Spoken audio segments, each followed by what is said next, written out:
All right, guys, welcome back to the channel. Welcome if you're new. Thank you for taking time out of your day to check the video out. We have more PlayStation news, rumors, and leaks to go over and cover today.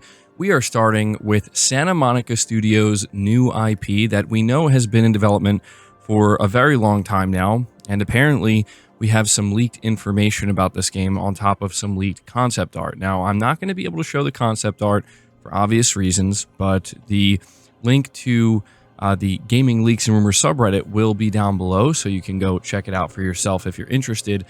But apparently there are some details about this game that have been revealed, and I'm definitely going to be curious to see what you guys think of this. So again, this is a new IP being developed by Santa Monica Studio, and it says it's going to be a science fantasy game.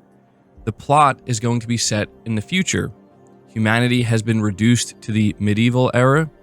Humans control magic through a type of technological device similar to a nuclear reactor that is the last remnant of humanity's golden age. The main kingdom is threatened by a dark society of wizards. They want to summon a space demon. White female protagonist, marginalized. Deborah Wilson is an important NPC who helps the protagonist in her mission. So this is what the leak is saying. These are the details regarding this supposed Santa Monica IP. Now, obviously, we have to take this with a big grain of salt because there is no source here.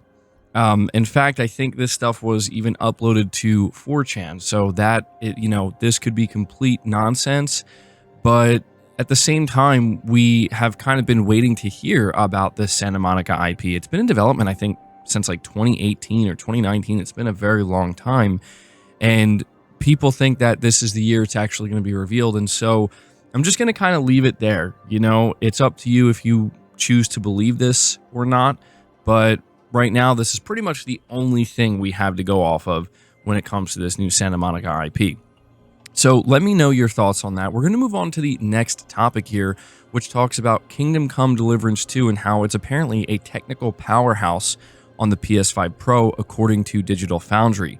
Being reported by Push Square, they say developer Warhorse Studios eagerly anticipated next entry in its medieval RPG series. Kingdom Come Deliverance 2 launches tomorrow, February 4th on PS5, while all players on the platform can enjoy the adventure at a glorious 60 frames per second, something that was not nearly possible with the first game on PS4.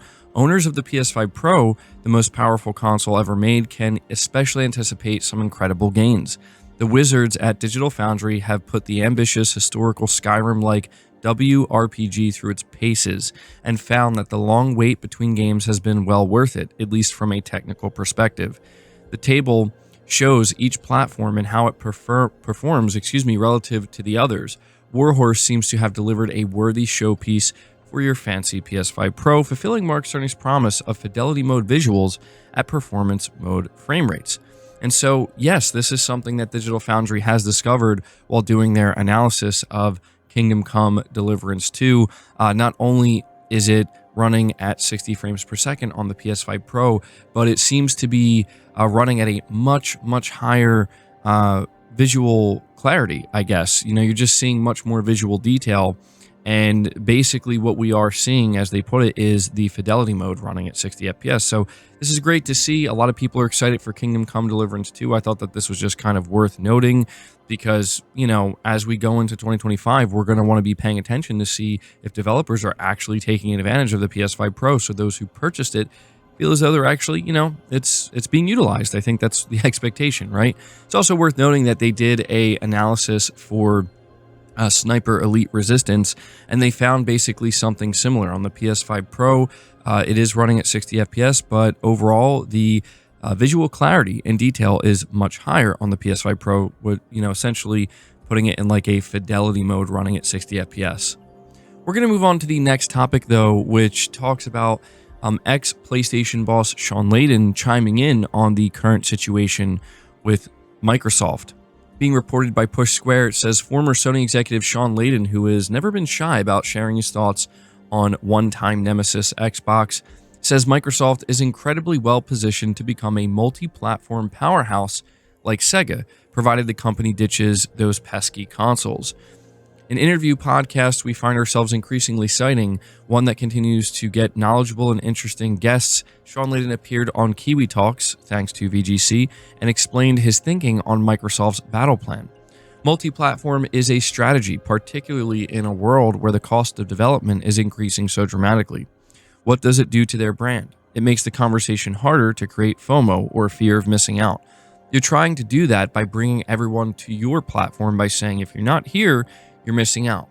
But if it's available on all platforms, that's one of the marketing tactics you can't use. The path Microsoft has apparently chosen for Xbox is not without precedent. We've seen it before. I was in the business when Sega brought their Dreamcast titles to PS2.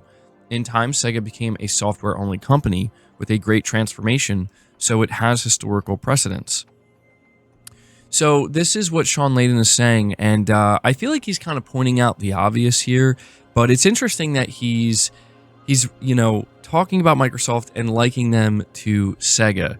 And I would say the biggest difference here is Microsoft has way more IP now and is way bigger of a publisher than Sega is. And so I think that means they're likely to go in this direction even more aggressively than even Sega did back then. But he does talk about the kind of fear of missing out and just kind of highlighting, again, the obvious, that if you're going to choose to take your games and put them on the competition's platform or console, you're not really giving anybody much of a reason to, want to come to your platform or buy your console. Just thought it was worth going over what Shawn Layden had to say here. That's going to do it for the video. I hope you enjoyed it. I hope you found it informative. If you did, be sure to leave it a like, subscribe if you're new, hit the bell notification icon, and feel free to share the video out on top of all that. But until next time, guys, take care.